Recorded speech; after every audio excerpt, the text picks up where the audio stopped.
What's going on, Packers fans? Welcome into an all-new episode of the Pack a Day podcast. I'm your host, Andy Herman. You can follow me on Twitter at Andy Herman NFL. You can find the podcast at Pack a Day Podcast. As always, appreciate you being here. We are joined today by the one and only Justis Mosqueda. You can find him on social media at JUMOSQ. You can find him on acmepackingcompany.com, which is soon going to be filled with all the training camp updates you could possibly want in the world. Justis, we are so freaking close. How are you doing, my friend? Yeah, man. I'm excited to get real football news pretty soon and have pads come on for the first time and get real info. We're done. We're out of the conditioning phase. Thank God. Well, almost, right? I mean, Almost. They still have to do the acclimation period, which is fine. We'll see if Anthony Belton shows up. I know that's something that's been bubbling up now. If you guys didn't follow, Trey Harris, second-round pick for the Los Angeles Chargers. He's a wide receiver. He was picked one pick behind Anthony Belton. Hasn't signed with his team like Anthony Belton and 30 of the 32 second-round picks in this draft class. He participated in minicamp. He did off-season OTAs. The Chargers started training camp earlier this year, a week early before everyone else, because they're participating in the Hall of Fame game. Trey Harris isn't practicing, officially a holdout, and rookie contract players, because they're not under contract, don't get fined in the same way that like veterans do, right? Like if Elton Jenkins holds out, I think it's something close to like $50,000. It's either $50,000 or $100,000 a day. I can't remember. It's expensive. Which one it is. It's a big number. It's a bigger number than I would pay to not show up for one day of work. But the rookies aren't getting hit. If you're wondering why, second round picks haven't signed yet, it all comes down to Jaden Higgins, the second pick in the second round for the Houston Texans, signing a fully guaranteed contract that guaranteed him north of $11 million on his rookie deal. For perspective, Javon Bullard last year, the Packers' second round pick, got something in the ballpark of like 3. So pretty big gulf between 3 and 11. That's why everyone's kind of waiting this out. Certainly didn't help that. So the way that the draft went, right, it was Schlesinger, the first pick of the second round for the Cleveland Browns. The Browns gave him a fully guaranteed contract because if Higgins was going to get it, one pick behind him, Schlesinger is going to get it, right? The next domino is Nicky Manwari, the safety out of South Carolina, who signed with, or it got drafted by the Seattle Seahawks. And then after that, Quinshon Judkins, who just got arrested for domestic violence by Cleveland, a team that already was willing to give the first pick a fully guaranteed contract, but they were already hesitant on giving the fourth pick that, and now he's got a legal matter. So Eman Wari is now kind of on this island, and there's not going to be anything settled behind him, you would think, anytime soon.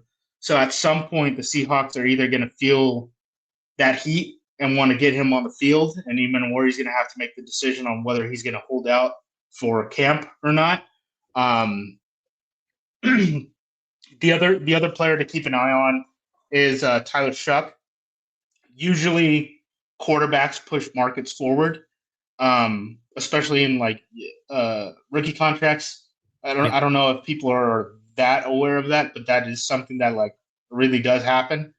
Tyler Shuck, I think, was like the 8th pick in the second round. So a lot of teams are looking at Eman Wari and are hoping, they get a decision done, or Tyler Shuck and hoping that they get a decision done with New Orleans Saints. But the Saints and Seahawks are holding out, hoping that players behind them sign, and they sign for a whole lot less money. So it's a waiting game between everyone in the second round right now, and we're going to have to see how, all these players deal with that situation. There was an interesting report from On3 today that said Shamar Stewart is actually back working out with Texas A&M, and he thinks that there's a legal way where he can go back and play college football this season. And he thinks that that's part of his leverage with the Cincinnati Bengals. So we'll see if it gets that far with some of these second-round picks. I don't think it will. The Bengals are a very unique situation. That Key Higgins deal that he just signed, I think that's the next Trey Hendrickson contract for them, where they're just going to have to continue to revisit every single year because he's going to look at the market and be like, I signed for so much less than my value. Congratulations on doing that, Bengals.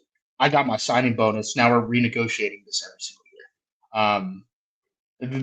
This is one reason why I said, like, a couple episodes ago, like, people have this like Madden brain where they're like, extract value, extract value, extract value. In real life, it doesn't work like that because holdouts are a thing, right? And hold-ins are a thing where you could just show up, not practice, not get fined.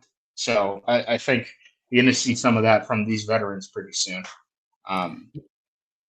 Yeah.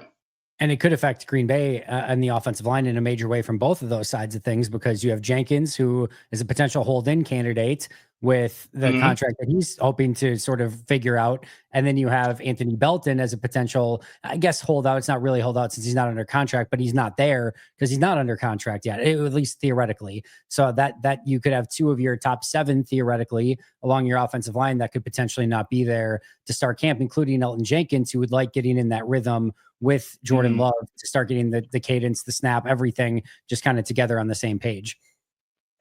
Yeah, for sure. And I don't want to say his name again, but Pretty Ricky dropped the news that Trey Smith is about to get a record-breaking deal for the guard market. So I cannot imagine that will help Elton Jenkins' case. Yeah, because basically what the situation with Trey Smith is, there's a deadline on when you can give a multi-year extension for players under the franchise tag, and that deadline is coming up, right? So if he wants to play on anything beyond the franchise tag, he's going to have to ink a deal pretty quick with the Kansas City Chiefs. So, yeah, all things that are happening in the NFL. It's been a very interesting time. We haven't even talked about the NFLPA and all the collusion stuff over guaranteed money and how that impacts the second-round picks. There's been a busy time for general managers in a time where this is usually your only time off, and you can go to the beach or go to the lake, whichever one you prefer, and hang out with your family for like a month.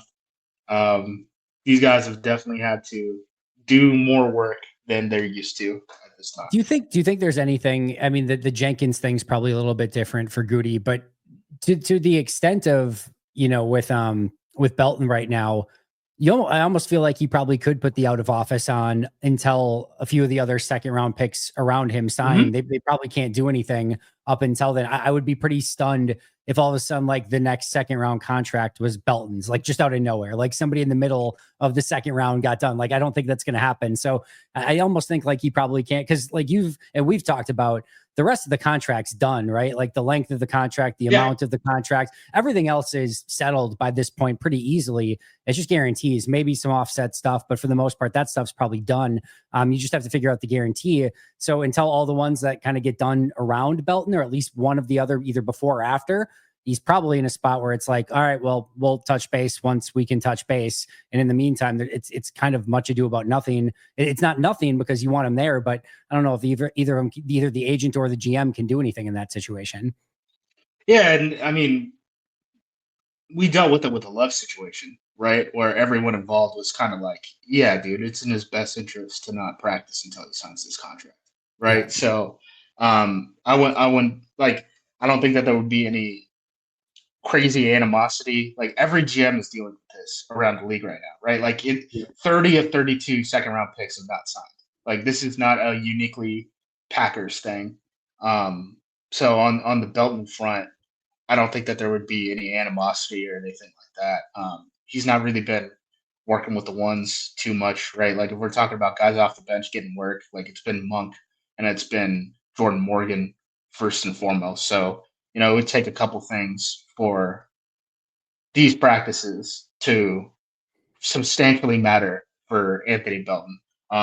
You definitely probably don't want to, have him in like he signs the day before week 1 of the preseason, right? You probably don't want to throw him in at that point. You still want the acclimation period and stuff like that. But beyond that, I mean, unless you're looking at the sanctity of preseason games, I cannot imagine that it would be a massive, massive thing. It's just a situation that's happening around the league right now. It just kind of is what it is. The Houston Texans just kind of, and they signed it so quick. I mean, it was like the week after the draft. I want you guys to remember that. So like that happened probably early May. I wrote about this more than 3 weeks ago, and there has been 0.0 movement on the second round market. Like everyone is just waiting out Eman and Shuck. And until the Saints and Seahawks have, that pressure point really leaned into, and they feel like they have to make a decision on those, I just don't know how many people are going to hold out. So that's the reality right now. Couple questions. You mentioned Eman as kind of the next one up, and then it could potentially cascade from there. As far as I'm aware, I believe the first pick of the third round is signed in Darius Alexander. I could be wrong on that, but is there any opportunity for it to come back from the other way and the Eagles work out something with Andrew Mosqueda as the last pick in the second round, kind of basing it off of, kind of the third round pick and what's happened in years past, and it start kind of cascading the other way? Yeah, I mean, if a late second round pick gets a fully guaranteed contract, well, right, then it's or over, something, right? Then something it's close to that. Yeah, I mean, movement can happen from either end. I think it gets really complicated at the top right now because Eman kind of on that island. The Judkins legal situation does not help his case at all, right? Like the reason that the Bengals are fighting with Shamar Stewart is over this default language, right? Where like if he gets in legal trouble or anything like that, his contract voids basically in perpetuity instead of just that single season. And I think some of that is based off of the Jermaine Burton stuff that they had to deal with last year, which, buddy, if you talk to anyone in college scouting and anyone at the college level, like Jermaine Burton's stuff was not an unknown. There's a reason why the Green Bay Packers brought him in on the pre-draft visit, right? The Packers usually bring in, unless they're looking at the top of the market first round picks, right? Guys that they would really like to target either via trade up or in their spot. A lot of the guys that they bring in have either like injury questions or character questions or some sort of off-field questions. Like even Edgerrin Cooper, like he had the ATV accident with his girlfriend, where his girlfriend ended up passing away and stuff like that. Like they just wanted clarity on that situation, things like that. They usually target those guys for visits because they want questions answered in person, right? Burton being a knucklehead, to put it modestly, was not a secret. So, a lot of people are looking at that, the Bengals wise, and it's like, well, why are you taking these guys? You're messing up contracts for the entire first round pick market out of nowhere. Like they didn't do this with their last first round pick. The tackle out of Georgia. So my understanding of it, and I could be a little bit wrong, but what I've kind of read on it is that this would not be the first or like the only first round pick to sign that terminology in this draft. So it's not like other players haven't signed this same thing, but the Bengals have not asked their first round picks to sign it in the past. Yes. So the Bengals and, are basically and Shamar Stewart was drafted ahead of the slot where Mims was drafted last year. Right. And the Bengals are just in contract issues in perpetuity with their players. So agents are getting in early and are like, no, lay down the law. Like if you give up, like you're going to be dealing with this shit for, sorry, pardon my French. You're going to be dealing with this for 10 years while you're under contract with this team, right? Part of it too is my understanding is Katie Blackburn, who is, I believe, the daughter of Brown. So the owner / GM, by the way. They have like a 3-man scouting department in like front office, not just scouting, but like full-blown front office. Katie Blackburn is now the person who is doing contracts for the Cincinnati Bengals. So it's very important from a PR perspective that the probably next owner of the Cincinnati Bengals gets a PR win. All politics are local. Like, you got to remember, every NFL franchise is their own business, right? Like these things aren't boilerplate across the board. So, yeah, it's a very interesting situation. Their first round pick because he went back to college and just didn't want to play there. What speaking of PR losses, like that, it doesn't get much worse than that, than losing. Because correct me if I'm wrong, the Bengals don't get any compensation, comp pick, anything for losing it. It's just gone. So like you would end up in this really weird situation where, you would wonder if some team just says, we'll give you a second, and they almost, or like even like a third, they'd have to take it because they're at risk of losing everything. They would get nothing if he's able to go back to college. It would be a really, really interesting dynamic if he actually ended up finding an avenue where you could go back and play. Yeah, and just proving the viability of this stuff would, because I don't know what their legal case is, but like it used to be, you sign an agent, you're no longer an amateur. It's over, right? Guys are signing agents for NIL deals at the college level now. So I don't know how that stuff has changed. I haven't talked to enough people about this. On3 reported this stuff today that like Shamar Stewart's in College Station working out with the team, all that stuff. I don't know how much that would change the NFL draft, but like for perspective, like Quinn Ewers had an $8 million offer to transfer in college football, and he just signed a contract with the Miami Dolphins. It's gotta be what, that gives him like but it's like $100,000 in guarantees, and his average salary is $1.1 million. Yep. So that is 1/8 per year that he could have received by transferring somewhere, and it's not guaranteed. Like he's QB3 in Miami right now, right? So I do wonder. And this is way further down the line because again, like Stewart hasn't even proved that this is viable yet, right? This is all theory at this point. Yep. Which, to be fair, like I don't know if you guys have been following the courts and college football recently. They've been getting their asses dragged for the last 20 years. They lose every single time that they go to court. So, I understand the optimism there, but I do wonder if there's like, because this happens in baseball all the time, if I understand this correctly. Correct. Yep. You get drafted and then you go back. Right. Guys get drafted out of high school. They don't like the situation that they're in. They just end up going play college and then they re-enter the draft later. Right. Like, yep. Maybe that is a thing that's possible and becomes another situation that you have to manage, for these scouting departments and stuff. So, yeah, I mean, it would certainly change a lot. Again, do not envy general managers right now. This is supposed to be their off time, only off time during the year. I know, we could say they're getting all this money, all this stuff. Like at the end of they still got families though. And that's really what I feel bad for because I'm sure they're paying attention to all these situations league wide. And they're just like, things are changing, man. Things are changing.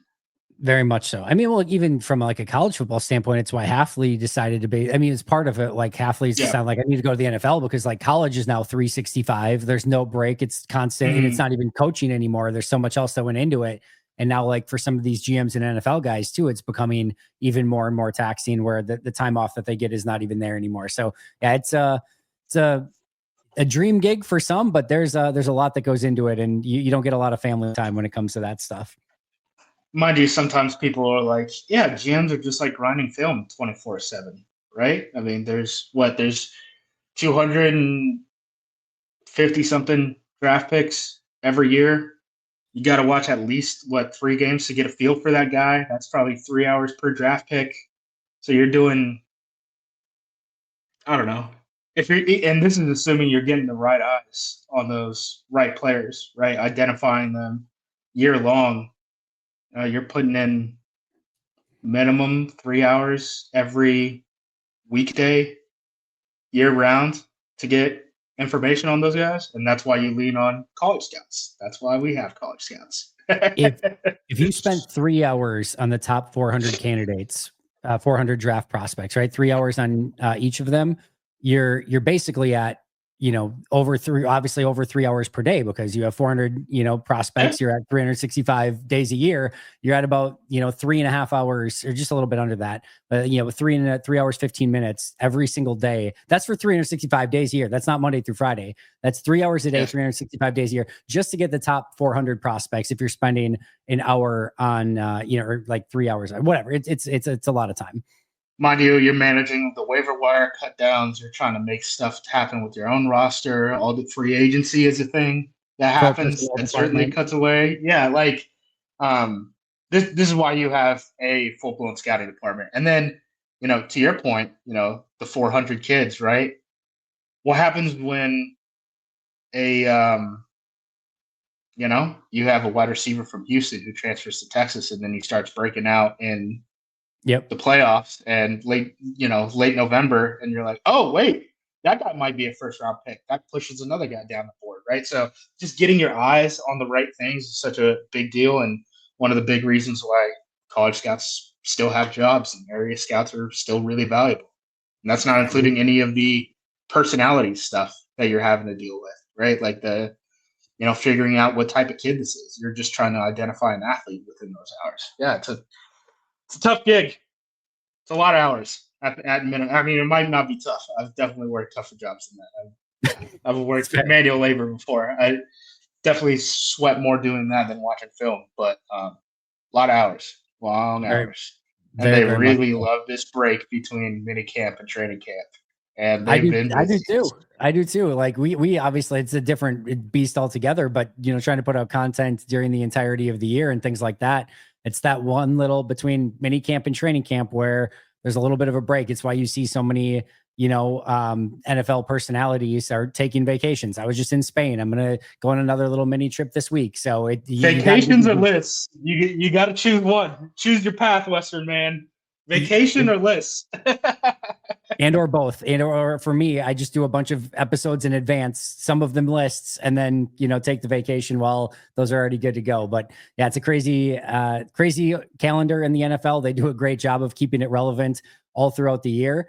And we do, of course, now this time of year get to listicle season. So I just want to kind of like we did last year. There's some new ones out there. So I want to get your thoughts on this. Let's start with the quarterback list from ESPN, which again is execs, coaches, scouts, allegedly. I don't have any reason not to believe it, but they're top 10: Mahomes, Josh Allen, Joe Burrow, Lamar Jackson, Jaden Daniels, Matthew Stafford, Justin Herbert, Jared Goff, Jalen Hurts, and Baker Mayfield. Their honorable mentions, only two: CJ Stroud and Jordan Love. So they're basically saying Jordan Love, top 12 quarterback, but he does not make the top 10 in this list. Umbrage, no umbrage, feels right, feels wrong. How are we feeling about that top 10 list for ESPN in regards to Jordan Love? In regards to Jordan Love, I thought the analysis was fair. Even the quotes that were brought in from those guys. And I believe it was Jeremy Fowler who wrote this up. He's like the number 2 behind Schefter for ESPN right now, as far as like the news breaking type of guy. The analysis was basically like, yeah, he was banged up to start the year. It took him a while to kind of like figure out how to deal with injuries and stuff like that, which is fair. I mean, he had three different injuries last season, I think. So that we know of. I think that's fair. And yeah, exactly. And then, they left room for optimism for him to grow, which, yeah, I'm cool with that. They also mentioned, toward the end of 2023, he was looking really good. Like that's, if you ask me what my evaluation of Love was, I mean, that would pretty much be it. Like, would I take Baker Mayfield over Love right now? No. Do I think the Jaden Daniels stuff is just like completely broke, contained? And why are we ranking him as he was 5th on the list, right? Correct. That seems nuts to me. But as far as the actual like analysis on the Love stuff, like, yeah, pretty spot on. I mean, he should be in the conversation around those guys like, Stafford, Herbert. Like, yeah, he hasn't had this all-pro season, but he's definitely, a quarterback that, like, if he hit the market, he could probably get fully guaranteed money if he actually hit true free agency, right? For sure. The Packers are lucky to have him. This was the quote. Love appeared ready for top 10 status by the end of 2023. He was effing outstanding. An NFL personnel evaluator said about the stretch, play action on time, big arm confidence that shifted slightly in 2024, due in part to a week 1 knee injury that cost him 2 games. Quote, it looked like it took him time to work through managing that injury.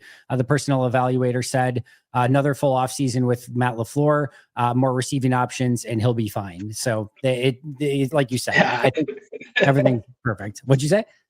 No, I just laughed. I was like, yeah, I mean, that's literally like almost word for word would be how I would have evaluated Love. Again, the Mayfield stuff, that's too rich for my blood. Same thing with the Jaden Daniels hype. But outside of that, the actual evaluation of Love, like, yeah, it is what it is. Yeah. Yeah, I think it's totally fair. Others receiving votes that came in behind Stroud and Love as honorable mentions included Kyler Murray, Brock Purdy, Dak Prescott, Aaron Rodgers, Tua Tagovailoa, and Bo Nix. I want to know who is still voting for Aaron Rodgers in the top 10. That seems rather aggressive, but what do I know? All right, the one I'm surprised Purdy was honorable mention, and like he was others receiving votes. Or do you think he should have been honorable? Well, like if you flipped him with Baker, I think it makes more sense. Okay.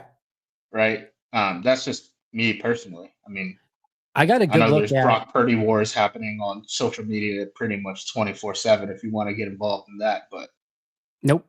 I did get a good look at Purdy, though, from watching every snap of Aaron Banks. Just inherently, you're going to get a good feel for Brock Purdy.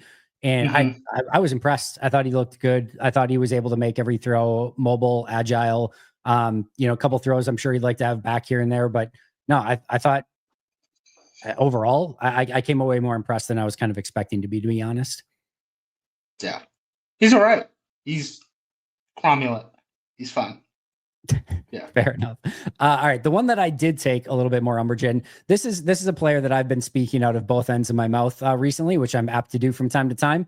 I did overrated, underrated, and I ranked Zack Tom as slightly overrated because my argument was I think he's awesome. He's an unbelievable player. I think the Packers are lucky to have him. The versatility is amazing. But I'm like, a lot of people talk about him in like that all pro conversation or like a top 5 tackle. And I'm like, I can't get there. I think he's really freaking good. And there's very few people I'd rather have over him, but I can't quite get to like top 5, top 6. I also put him as recently when I did my rankings of the Green Bay Packers, I put him number 2 on my list of Green Bay Packers again, which just goes to show you how much I ultimately think of him as a player. I think he's at minimum in the top 5 players on the team. And again, I put him as high as number 2. But where I think this whole conversation gets a little bit crazy is, again, ESPN put out their top 10 offensive tackles, and their top 10 are Wirfs, Penei Sewell, Lane Johnson, Trent Williams, Jordan Mailata, Rashawn Slater, Laramie Tunsil, Deion Dawkins, Christian Darrisaw, and Andrew Thomas. I think he should be in the top 10, but I can understand that's a really good list of offensive tackles. Maybe I won't get super upset about that. Then they have honorable mentions: Jake Matthews, Joe Alt, Ronnie Stanley, Colton Miller, Taylor Decker, and Bernard Raymond. So now we have 6 more. So we're at 16 offensive tackles. Still no mention of Zack Tom. Then they have others receiving votes. Now, to be clear, I don't know if these are in any specific order. They're not in alphabetical order in any way by either first or last name. So if it is, in fact, that these are in order of votes received, in front of Zack Tom, you have Brian O'Neill, Charles Cross, Orlando Brown Jr., Spencer Brown, Paris Johnson Jr., Luke Getke, Garrett Bowles. So you have 23 players that would be ahead of him. At worst, or at best, I guess, you've got 16 for sure ahead, and then him mixed with a group of 8 offensive tackles in a others receiving votes category. That to me seems way too low for Zack Tom. For sure. I think in the context of all pro, especially if we're looking at this as left and right tackle, I think it's going to be tough for him to make all pro anytime soon. Agreed. Because you listed 2 of the top, I think 2 of the top 3 that you listed are right tackles, and then there's no other right tackle on that top 10 list. Yeah, exactly. Like, it's just going to be tough with those 2 guys up there. Historically, Tom has been an elite pass blocking right tackle. had a little bit of a down year last year. You can watch like the Lions game and stuff like that. Yep. I do think Arrow is moving up for him as a run blocker. He should 100% be in the honorable mention category at minimum, not the others receiving votes category or being absent off of that. I will say, like, there are going to be some people who just remember him as that skinny, small fourth round pick Yeah. who they evaluated as a center, and that's just gonna Skew them. Yep. that's it. Yeah, I mean, it's just gonna color their worldview, right? That's just how they see football. Like, if there's guys who their ideal tackle, they're looking at guys and they want someone who's 6'6", 330.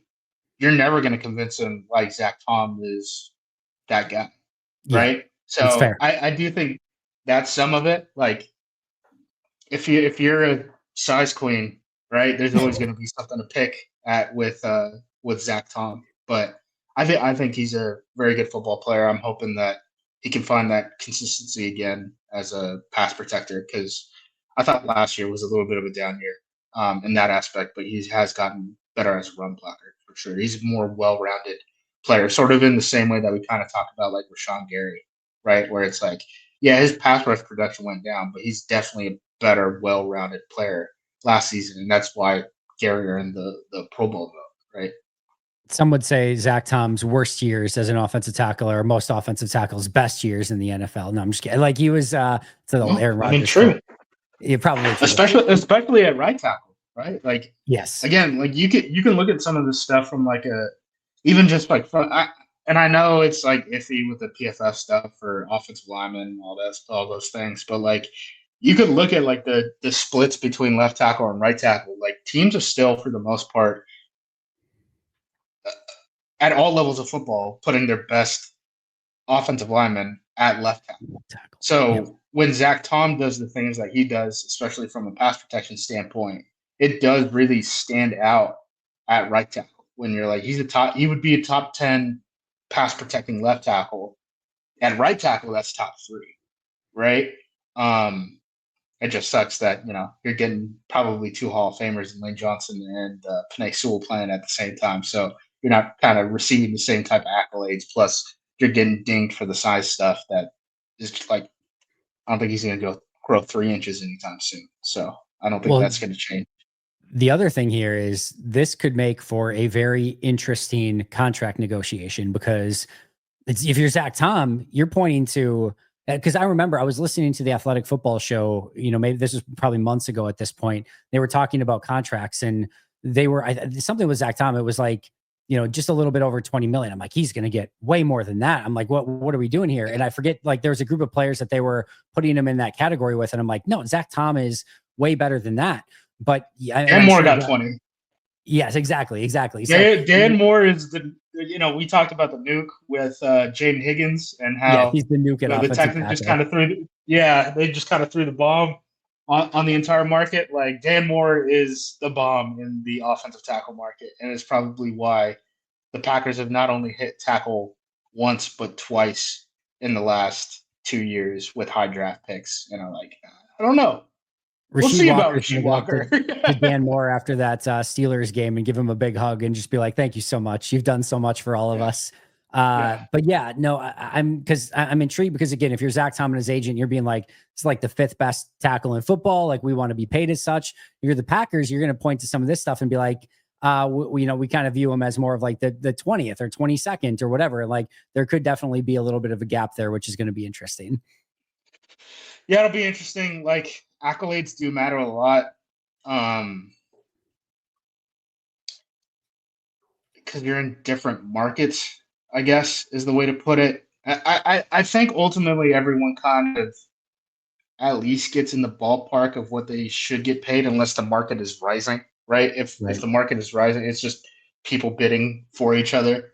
But I do think like the Packers negotiation strategy is probably looking at non-Pro Bowl, non-All-Pro tackles who signed extensions and presenting that, which isn't totally fair because, again, Tom is probably right on the cusp of some of this stuff. So I assume he's going to be pushing forward. The Dan Moore stuff is going to help.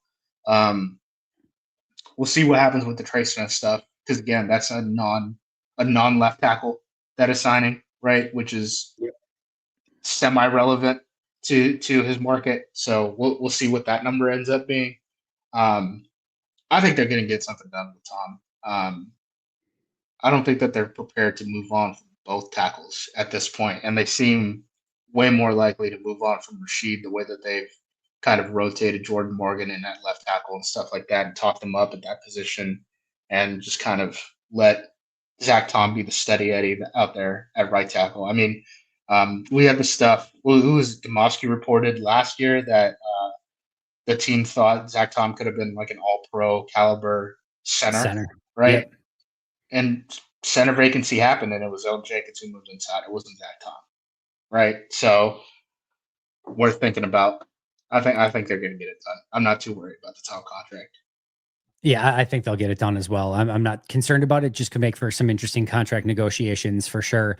The other one that I wanted to bring up really quick was Rashan Gary, number 80 on NFL Network's top 100 players, or NFL's top 100 players of, I guess, is it 2025 or do they count it for 2024? I don't even care. He's number 80 on the list. Of course, this is a much discussed player in Packers Nation. You have to take into consideration the high draft pick. You have to take into consideration the contract that he signed. But there's a lot of stuff out there, as some of the statistics are showing this week. One actually on NFL.com, when they're listing it, said, quote, Rashan Gary generated pressure on 23.5% of his pass rushes on third down this past season, sixth highest among defenders with at least 75 pass rushes on third down.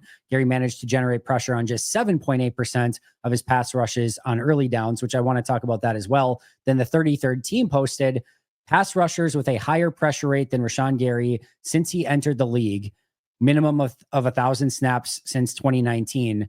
Micah Parsons, Nick Bosa, Trey Hendrickson, Myles Garrett, end of list. So Rashan Gary is fifth since he came into the league in pressure percentage with players over 1,000 snaps as a pass rusher. Your thoughts on Rashan Gary coming in at number 80 and just in general as a player? So that's the voted on by players, and I'm not surprised that players love him. His fastball is just so good in terms of his bull rush, right? I think it's a little frustrating at times that he doesn't have a lot of stuff built up off of that bull rush, right? But I think you would be surprised, like, how many young pass rushers, like guys at the college level, like if you ask them who their favorite player is, they'd say Rashan Gary, right? Because he's just so good at that one thing, and they're also decent at that one thing. So they're like, how do I continue to lean into this one thing, right? I'm sure that there's plenty of offensive tackles who are on the smaller side, right? Like if Zack Tom wasn't playing for the Green Bay Packers, or I guess Zack Tom might appreciate this because, they're going against each other in practice and all that stuff, and they play on the same side. But those lighter guys with shorter arms and stuff like that, those are the guys who are like going to really struggle against a Gary and are going to be like, there's literally nothing I can do against a guy like that. Plus, we talked about this a little bit earlier, he has like significantly improved as a run defender. So like, while he doesn't have that change up as a pass rusher right now, he's definitely become a more well-rounded player. So I understand the players, appreciating him and stuff like that. I mean, he made the Pro Bowl last year, all that stuff. I mean, he might be a little frustrating when, the bull rush doesn't hit and you're like, what's your next move? And he doesn't really have one. But hopefully that continues to develop in the same way that we saw his, run defense develop, and maybe having a new pass rush coach helps there, because it's not like the last guy was seeing marginal increases from anyone across the board. Now, this is a player with 80 some pressures just a few years ago before the torn ACL, and he was looking like one of the best pass rushers in the league. He was in the 40s per PFF this past year, the high 40s, like 49. But definitely a difference between being in the 80s and being in the high 40s. I do think it's interesting, though, and what I kind of wanted to go back to here is, again, generated pressure on 23.5% of the pass rushes on third down, sixth highest among defenders with at least 75 pass rushes on third down. That's a really impressive percentage. I'm wondering, because I thought he took a massive step as a run defender this past year, got a Yeah. lot better at it. And I'm almost wondering if, because he would be somebody in the past that sometimes would overrun it and not necessarily Yeah, just lose contain and all that stuff. And we saw that fade away a lot last year. And it's big a hard time. thing because keeping contain isn't something you really notice because it's kind of like just like doing your job, right? But when you juxtapose it to even what he was in 2023, like he was losing the edge a lot, man. Big He was time. losing the edge a lot. Yeah. Yeah, so he was going big game hunting, wanting those sacks, those pressures, those numbers that, would inflate those numbers. But I appreciated the fact that he was a much more well-rounded player this past year. It does feel like there was an emphasis on run defense, especially on early downs. But you go back to the Joe Barry era, they were pretty good on third and long situations. They just could never, ever get there. And it felt like with Jeff Hafley, there was a much bigger emphasis on like, we've got to defend the run better on downs. I still don't think it gets as much credit as it deserves for that turnaround in run defense. But Rashan Gary was a big part of that. If you can tell me that Rashan Gary on first and second down is going to be a really good run defender, and then on third down he's going to be in the top 10 in pressure percentage, like I'll take that player pretty much every single year. Again, maybe I'd like a little bit more repertoire to his pass rush moves and things like that, but that's still a damn good player in the NFL. Yeah, for sure. And remember the beginning stretch of the season? I can't remember after the first two games, but the first two games, right? Jalen Hurts and Anthony Richardson. And the way Yep. that they were just like keeping them in the pocket, bottling them up, not really pinning their ears down. And they were just like, no, you're going to play from the pocket. We're going to try to collapse the pocket by, power rushing and not just like bending around the edge and giving you the opportunity to, if I bend around the edge, maybe the B gap goes from this to this, and now Jalen Hurts can go ahead and run through that, right? It was a significant change from strategies that were deployed in previous seasons. So I'm not surprised, like the early down stuff is going down. Again, not super sure how much that matters. I think there's going to be a lot more opportunities this year when, last year, early downs, it was TJ Slade and Kenny Clark with a busted foot, and Preston Smith over the hill, Kingsley Anigbar is okay at his job, and then LVN with a busted thumb, right? And now we're going to be in a situation where it's Wyatt, hopefully a healthy Clark, hopefully a healthy LVN, and Rashan Gary. I'm hopeful that plus the hopeful coaching boost that you get from Covington coming in as the defensive line coach will yield more pressure. So I don't think Gary's going to have to do it all by himself like he kind of had to last year. Not to mention speed rusher extraordinaire Colin Oliver, who's going to be taking things by storm on obvious passing downs as well. So they've got that working for them also. All right, a couple quick ones before I get you out of here, one or two at least. Ryan Poles contract extension, thoughts on that?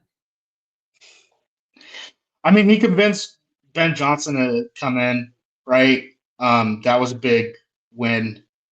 I don't think a lot of people thought that Ben Johnson was actually going to sign with the Bears. Ultimately ended up doing it for like a pretty substantial contract. Didn't he get like a 6-year deal or something like that? Yeah, so he got the runway, right? So if you sold Ben Johnson on the vision and he got the runway, I understand why you do that and kind of match him up and pair him up with the general manager who brought him in and was able to seal the deal. Do I think Ryan Poles is a great general manager? No, but I understand it from a like. I don't think this is Ryan Poles' show anymore. I think this is Ben Johnson's show, right? So, just giving him that little bit of security, I think makes sense from a franchise standpoint. I get why you would make that kind of a move, but I'm still not super impressed by what Poles has done as a general manager. I'm surprised they didn't let it play out through the season because he has 2 years left, is my understanding. I didn't look into it that deep, but I believe he has 2 years left. I'm surprised, or did have 2 years left. I kind of am surprised they didn't let it play out this season just to kind of see how this year went. Like if he got a bunch of things wrong, like Grady Jarrett just looks completely over the hill and the dude from the Colts, whose name is now escaping me, along the defensive line. If he all of a sudden doesn't take a step, Odebo or whatever, like if he doesn't take a step and then, they just get some of that stuff wrong, to me, that's a difference. Like, and all of a sudden they're fourth in the division again. I'm surprised they didn't just let it play out for one more year, but I also get like, hey, let's finally get some just groundedness in our group and just kind of some consistency with polls. I just don't know how many, like, when was the last time the Bears pinned down their quarterback, pinned down their head coach, pinned down their general manager? Because that stuff, like, if you let it, right? I mean, that thing can be a revolving door where no one's ever on the same page. Everyone's pointing fingers. Like, you never get that cohesion. So I do understand it from that standpoint, where you're like, look, we're making our bets. This is what we're doing. Ben Johnson probably has a lot more power than the previous guy did. So I think that's probably true. All right. Last but not least, you wrote an article on Packers who could potentially make the Pro Bowl in this upcoming season. Who are you kind of keeping an eye on as Pro Bowl candidates for the Packers? Well, we returned 5, right? You got Elton, Josh Jacobs, McKinney, Gary, and Clark, right? Okay. And I'm hoping Elton plays. I'm hoping Kenny Clark's injury leads to much better football, or lack of an injury leads to much better football in 2025. The two guys who stood out to me as guys who haven't made it but could break through this next year, right? Tom, who we kind of already talked about. Yeah. I think it's easier for him to make Pro Bowl than All Pro, just because of how things work out in the NFC specifically. Like, just the fact that he has Penei Sewell in the division and then Lane Johnson in the conference, I think helps or hurts him a lot from an All Pro perspective. So maybe this is the year Zack Tom gets it done. And then the other guy that I said was Tucker Kraft, because I don't even think that they're like they're not even like really feeding Tucker. Like, they are using him right? Like, they're using him as the inline guy. They're moving him around everywhere, all that stuff. But you never really see him in the slot, things like that. Like, they don't weaponize him the same way that like the Chiefs weaponize like a Travis Kelce or something like that. They're kind of different body types and stuff like that. Like, Kelsey's a lot bigger than he is. But even when he's got this banged up quarterback, he's not the focal point of the offense, all this stuff. He's still getting like 700 yards as like a 24-year-old. Sure. And also playing inline and being a real deal tight end in a way that, like, Mark Andrews, Travis Kelce, name whoever you want. Like, those guys aren't true tight ends. So they're more like these flex players. To me, I think Kraft is probably the second best true tight end in the NFL, like a true Y. He's right behind Kittle to me, because he can do the inline blocking stuff and he can also do the pass catching stuff. There's not a lot of guys who can do both of those things. Like, Travis Kelce isn't putting his hand in the dirt and blocking a defensive end very often, but Kraft is. So I do wonder if, even beyond a production bump, he gets credit for doing those other things too. Plus, he's 24. He's probably going to get better. Yep, he will. That's crazy. He's the age of draft prospects, and he's doing this type of stuff at a position where it takes, this stuff. I don't know how much you guys follow. I know Andy does, but I don't know how much you guys, the audience, follows the draft. Like, there's a lot of analysis done where it's like, you don't even want to be the team that takes the tight end. You want to be the team that like signs the tight end in free agency, because that second contract is really when those guys break out, because it takes so damn long for those guys to get going, because you have to do so many different things as a tight end. And Kraft's kind of already doing that at 24. Like, I'm really excited and happy I get to watch like 10 more years of Tucker Kraft. Like, that's I'm all in. I have 4 names for you that you did not name. And in fact, one of them has already been a Pro Bowler. You're missing one. Ooh, was it Pro Bowl alternate or something like that? I don't know. Nope. Maybe I was going off the wrong list. True Pro Bowler. Was he with the Packers when it It was happened? not. Okay, so I was looking at a list of when he was with the Packers. Who the hell? It wasn't Banks. Nope. Hobbs wasn't. Nope.